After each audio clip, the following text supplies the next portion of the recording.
Hello everyone, welcome back. कल हमने forms of business organisation के बहुत सारे टॉपिक्स कवर कर लिए थे। आज हम इसका सबसे मोस्ट इम्पॉर्टेंट टॉपिक जो है कंपनी वो पढ़ने वाले हैं। सबसे पहले हम कंपनी के बारे में पढ़ेंगे कि that what is company. A company is a form of business organisation. It is a voluntary association of persons formed for a certain common purposes.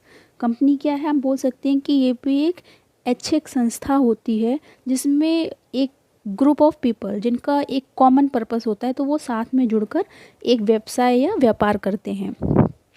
Whose capital is raised by selling shares and the persons holding such shares are known as share holders. और capital कैसे raise की जाती है, जिसमें हम shares को sold करते हैं और जो पर्सन उन शेयर्स को खरीदते हैं उन्हें हम बोलते हैं share holders. Where the liability of share holder is limited to the extent of the shares they hold. और जो कंपनी के शेयर होल्डर्स होते हैं उनकी लाइबिलिटी उतनी ही होती है जितने उन्होंने कंपनी के शेयर अपने पास रखे होते हैं। And company is an artificial person with a perpetual succession and a common seal. इसका मतलब है कि कंपनी क्या होती है, कंपनी एक कृत्रिम व्यक्ति होती है, या फिर हम इसे बोल सकते हैं कि एक अदृश्य शक्ति होती है जिसका जन्म या उत्पत्ति हम बोलते हैं कि ये नेचुरल ना होकर, जैसे हम इंसान हैं तो हमारी उत्पत्ति नेचुरल है, तो कंपनी क्या है, इसकी उत्पत्ति प्राकृतिक ना होकर विधान द्वारा होता है। और इसमें कुछ लोग या समूह या पीपल ये क्या करते हैं, ये साथ में आके एक कंपनी को इस्टेब्लिश्ड करते हैं। तो कंपनी को हम बोल सकते हैं कि ये एक आर्टिफिशियल पर्सन है जो एक ग्रुप ऑफ पीपल, कुछ लोगों के द्वारा इसको क्रिएट किया जाता है। और ये it is a perpetual succession and a common seal, ये इसके कुछ फीचर्स हैं। इसका मतलब होता है कि कंपनी का जीवन उसके सदस्यों के जीवन पर निर्भर नहीं करता है। किसी सदस्य के मर जाने या उसके दिवालिया हो जाने पर या कंपनी से अलग हो जाने पर या किसी अतिरिक्त गतिविधि के कारण कंपनी का अस्तित्व पे, मतलब कंपनी के अस्तित्व पर कोई प्रभाव नहीं पड़ता है। कंपनी में एक के बाद दूसरा सदस्य आता है जाता है, परंतु कंपनी का अस्तित्व पहले जैसा ही बना रहता है। It is the meaning of परपीचुअल succession. Her company की अपनी एक कॉमन सील होती है। इसे हम हिंदी में कहते हैं सार्वमुद्रा। सार्वमुद्रा का मतलब होता है कॉमन सील। कंपनी के अस्तित्व का ये प्रतीक होती है। किसी दस्तावेज पर या इसके लग जाने पर ही किसी कंपनी को जिम्मेदार ठहराया जा सकता है। कॉमन सील पर कंपनी का नाम लिखा रहता है। इस कॉमन सील के अंकित होने पर ही कंपनी के जितने डॉक्यूमेंट्स हैं उनको वैधानिक रूप से उत्तरदायी आप मान सकते हैं। अगर कंपनी के किसी भी डॉक्यूमेंट पे कंपनी की सील नहीं है तो वो डॉक्यूमेंट्स लीगल नहीं माने जाएंगे। सरल शब्दों में हम कह सकते हैं कि कंपनी क्या है, दल या संस्था है जो एक साथ मिलकर कोई व्यापार या व्यवसाय करती है। कंपनी एक अदृश्य शक्ति होती है जिसका जन्म प्राकृतिक न होकर विधान द्वारा होता है और कुछ दल या समूह साथ मिलकर इसको चलाते हैं। और कंपनी का संबंध हमारे देश में बहुत पुराने समय से चला आ रहा है। जब ईस्ट इंडिया कंपनी थी तो कहा जाता कि भारत में एक व्यापारी या व्यवसाय के रूप में सन 1600 में ईस्ट इंडिया कंपनी भारत में आई थी, जिसे ब्रिटेन की महारानी एलिजाबेथ प्रथम के द्वारा एशिया में व्यापार करने के लिए मंजूरी दी गई थी। अब हम पढ़ने वाले हैं एक इम्पॉर्टेंट डिफिनेशन। ये दी है लॉर्ड जस्टिस लिंडले ने। इसमें लिखा है, a company is a voluntary organisation of many persons who contribute money और money is worth to common stock and employs it in some trade or business and who share the profit or loss arising therefore। इनके अनुसार क्या था कि company क्या है, लोगों के द्वारा उनकी खुद की इच्छा से बनाया गया एक ऑर्गेनाइजेशन है जिसमें लोग अपने पैसे को कंट्रीब्यूट करते हैं और वे लोग साथ में मिलके कोई काम करते हैं, कोई व्यापार करते हैं और उसके बाद जितने भी प्रॉफिट और लॉस होते हैं वो उनको आपस में शेयर करते हैं। अब हम पढ़ने वाले हैं characteristics of a company. First is incorporated association. Means company जो है इट मस्ट बी इनकॉर्पोरेटेड और registered under the companies act of the country.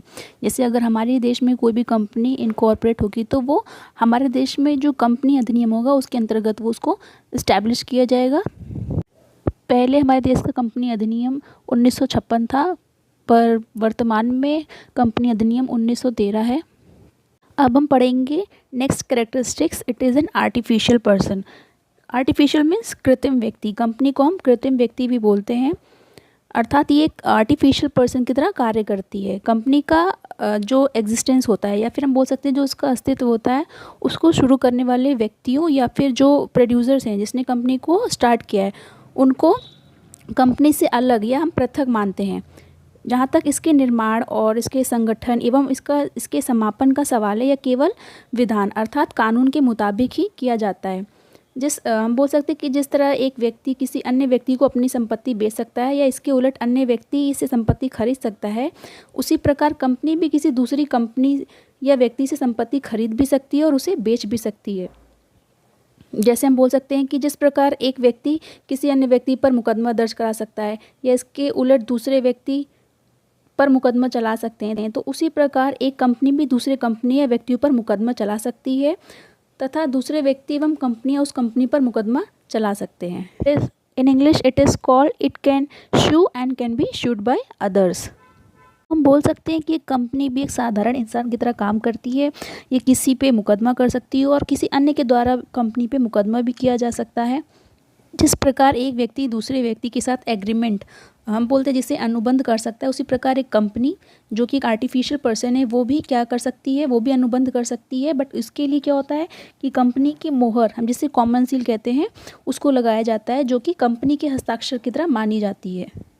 जिस प्रकार एक व्यक्ति दूसरे व्यक्ति के साथ एग्रीमेंट कर सकता है, उसी प्रकार कंपनी भी किसी अन्य व्यक्ति या कंपनी के साथ एग्रीमेंट कर सकती है, और इसके लिए कंपनी की कॉमन सील लगाई जाती है, जो कि कंपनी के हस्ताक्षर की तरह मानी जाती है। हम कह सकते हैं कि व्यापार अर्थात बिजनेस के लिए जितने अधिकार मनुष्य प्रयोग कर सकता है, तथा जितने उत्तरदायित्व या जिम्मेदारियां मनुष्य पर होते हैं, उतने ही अधिकार व उत्तरदायित्व कंपनी के भी होते हैं। कंपनी में अंतर क्या होता है कि मनुष्य एक जीवित व्यक्ति है, लिविंग बीइंग है, और हम कंपनी को क्या बोलते हैं, it is an artificial person. और इसका जन्म कैसे होता है, ये लॉ के द्वारा, मतलब इसका जन्म व मृत्यु कानून द्वारा निर्धारित होता है। कंपनी एक निर्जीव कृत्रिम व्यक्ति होती है जिसकी स्थापना भी कानून द्वारा होती है, और इसका अस्तित्व भी केवल कानून द्वारा ही समाप्त किया जा सकता है। Next characteristics is separate legal entity, अलग कानूनी अस्तित्व। कंपनी क्या होती है, कंपनी का निर्माण क्या होता है, अभी हमने पढ़ा था कानून के द्वारा। तो कंपनी का निर्माण कानून के द्वारा होता है, इसलिए कंपनी का कानूनी अस्तित्व अपने सदस्यों से अलग होता है। कंपनी अपने किसी भी सदस्य के साथ किसी भी प्रकार का अनुबंध अर्थात एग्रीमेंट कर सकती है, या कंपनी कोई भी सदस्य कंपनी के साथ किसी भी प्रकार का एग्रीमेंट कर सकता है। इसलिए कंपनी अपने शेयर होल्डर्स के लिए क्या कर सकती है, एक दावा प्रस्तुत कर सकती है, तथा इसके अपोजिट क्या कर सकती है कि शेयर होल्डर्स के अपोजिट अभी हमने पढ़ा था, it can sue and can be sued. Company क्या होती है, सेपरेट लीगल एंटिटी होती है, means it is created by law, so it is a separate legal entity having its own identity, इसकी खुद की आइडेंटिटी होती है, और distinct from its member. As a legal entity company can own a property, एक property भी own कर सकती है अपने नाम पे, can sue and can be should in its own name, and also enjoys perpetual succession and among others. Next characteristics है limited liability. T का मतलब क्या होता है, सीमित दायित्व। जब हमने डेफिनेशन स्टार्ट की थी तो हमने ये पढ़ा था कि शेयर होल्डर्स की लिमिटेड लायबिलिटी होती है, जितने शेयर्स उनके पास होते हैं उतनी उनकी लायबिलिटी होती है। कह सकते हैं कि कंपनी के प्रत्येक सदस्य का जो दायित्व होता है या जो उसकी लायबिलिटी होती है वो लिमिटेड होती है। ये कह सकते हैं कि जितने भी उस शेयर्स उसने खरीदे हैं, मतलब अंशों द्वारा सीमित कंपनी के सदस्यों का दायित्व उसके द्वारा खरीदे गए अंकित मूल्य अर्थात फेस वैल्यू तक ही सीमित रहता है। जितने फेस वैल्यू पे उसने शेयर्स को खरीदा होगा उतनी ही उसकी लायबिलिटी होगी। फॉर एग्जांपल हम मान सकते हैं कि मान लीजिए एक ए नाम का इंसान है, वो कंपनी से 100 अंश खरीदता है, मतलब वो कंपनी के 100 शेयर्स खरीदता है, जिसमें जो फेस वैल्यू होती है या फिर हम बोल सकते हैं अंकित मूल्य वो 150 है। तो उसका टोटल कितना हो जाएगा, उसकी टोटल लायबिलिटी कितनी हो जाएगी। ऐसी स्थिति में ए नामक व्यक्ति की कंपनी के प्रति जो लायबिलिटी होगी वो होगी 15,000, अर्थात जो ए है उसकी लायबिलिटी 15,000 से ज़्यादा नहीं होगी। Next feature is separate property. As we earlier studied, company has an independent legal existence and it is a different legal person in the eye of law. Therefore just like a normal person, a company can own property asset in its own name and the assets are not needed to be purchased in the name of shareholders। Company की जो asset और property होगी वो company के नाम पे होगी, ना कि shareholders के नाम पे। It is therefore said that separate property can be owned by the company and according the company does not require a shareholder to own a property। जो कंपनी की property होगी वो कंपनी की होगी, ना कि कंपनी के shareholders की। For example if there is a factory which is owned by A company, मान लीजिए कि एक फैक्ट्री है और उस पर कंपनी का अधिकार है, and it would not mean that a person who is a majority share holders is the owner of that factory. अब किसी शेयर होल्डर जिसका बहुत सारे शेयर्स है उस कंपनी में, तो हम ये नहीं बोल सकते कि उस फैक्ट्री पे उस शेयर होल्डर का अधिकार होगा। The ownership of that particular factory would be only with the company and the factory can be used, mortgage, sold, transferred by the company itself. जो कंपनी है उस पर पूर्ण रूप से सिर्फ और सिर्फ कंपनी का अधिकार होगा, ना कि शेयर होल्डर का। और कंपनी चाहे तो उसको उस फैक्ट्री को बेच सकती है, ट्रांसफ़र कर सकती है, मॉर्गेज कर सकती है, कुछ भी कर सकती है। The share holder has no right, share holder के पास कोई भी राइट नहीं होगा कि वो खुद को कंपनी का मालिक बताएं। कंपनी की संपत्ति पर सिर्फ और सिर्फ कंपनी का ही अधिकार होता है। बाकी के जो फीचर्स हैं वो हम पढ़ चुके हैं, जैसे परपीचुअल एग्जिस्टेंस। इसका मतलब क्या होता है कि कंपनी का परपीचुअल एग्जिस्टेंस होता है। कंपनी के मेंबर्स के आने या जाने से कंपनी के अस्तित्व या उसके एग्जिस्टेंस पे कोई फ़र्क नहीं पड़ता। मेंबर जाएगा तो दूसरा मेंबर आ जाएगा, पर इसका मतलब ये नहीं होता कि कंपनी रुक जाएगी या कंपनी के काम रुक जाएंगे। कंपनी चलती ही रहेगी। It is the परपीचुअल existence. Second is common seal. हम ये भी पढ़ चुके हैं कि कॉमन सील ये होता है कि हर कंपनी की अपनी एक मोहर होती है और उसकी जो लीगल मोहर होती है वही उसके हस्ताक्षर होते हैं, और इस कॉमन सील के बिना कंपनी के डॉक्यूमेंट्स लीगल नहीं माने जाते।